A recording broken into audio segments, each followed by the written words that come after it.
Washington DC-യിൽ നടന്ന March four ലൈഫിൽ പങ്കെടുത്ത പതിനായിരങ്ങളെ അഭിസംബോധന ചെയ്ത US vice president JD Vance കത്തോലിക്ക വിശ്വാസിയായ അപ്പൻ എന്ന നിലയിൽ തൻ്റെ പ്രോ ലൈഫ് ബോധ്യങ്ങളെക്കുറിച്ച് പങ്കുവച്ച വാൻസ് പുതുതായി രൂപീകരിച്ച ട്രംപ് ഭരണകൂടം പ്രോ ലൈഫ് നയങ്ങൾ തുടരുമെന്ന് വാഗ്ദാനം ചെയ്തു.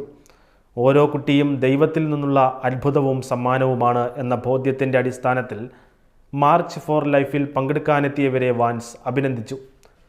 പ്രോ ഫാമിലിയായ ഒരു സമൂഹം സൃഷ്ടിക്കുക എന്നതാണ് ഒരു സർക്കാർ സേവകൻ എന്ന നിലയിൽ എൻ്റെ ലക്ഷ്യമെന്നും അദ്ദേഹം പറഞ്ഞു. ലളിതമായി പറഞ്ഞാൽ യുണൈറ്റഡ് സ്റ്റേറ്റ്സ് ഓഫ് അമേരിക്കയിൽ കൂടുതൽ കുഞ്ഞുങ്ങൾ വേണം. നമ്മുടെ രാജ്യത്ത് കൂടുതൽ സന്തോഷമുള്ള കുട്ടികളെ വേണം. ഒപ്പം അവരെ ലോകത്തിലേക്ക് സ്വാഗതം ചെയ്യാനും വളർത്താനും ഉത്സുകരമായ ചെറുപ്പക്കാരെയും ആവശ്യമാണ്. യുവാക്കളായ അമ്മമാർക്കും അപ്പന്മാർക്കും കുട്ടികളെ സ്വീകരിക്കാനും വളർത്താനും അനുകൂലമായ സാഹചര്യം സൃഷ്ടിക്കുന്നതിനായി ഗവൺമെൻറ് പരിശ്രമിക്കുമെന്ന് വാൻസ് കൂട്ടിച്ചേർത്തു. ചൈൽഡ് ടാക്സ് ക്രെഡിറ്റ് വർദ്ധിപ്പിക്കാനും ബോൺ എലൈവ് അബോർഷൻ സർവൈവേഴ്സ് ആക്ടിന് പിന്തുണ നൽകാനുമുള്ള ട്രംപ് ഭരണകൂടത്തിൻ്റെ തീരുമാനവും വാൻസ് പങ്കുവച്ചു.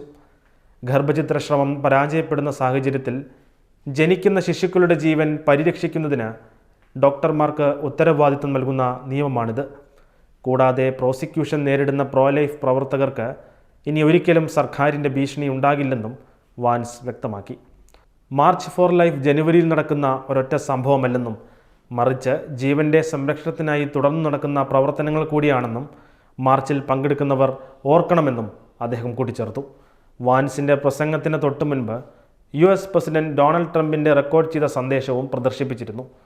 രണ്ടാം ടേമിൽ കുടുംബങ്ങൾക്കും ജീവനും വേണ്ടി നിലകൊള്ളുമെന്ന് ട്രംപ് തൻ്റെ പ്രസംഗത്തിൽ ഉറപ്പു നൽകി.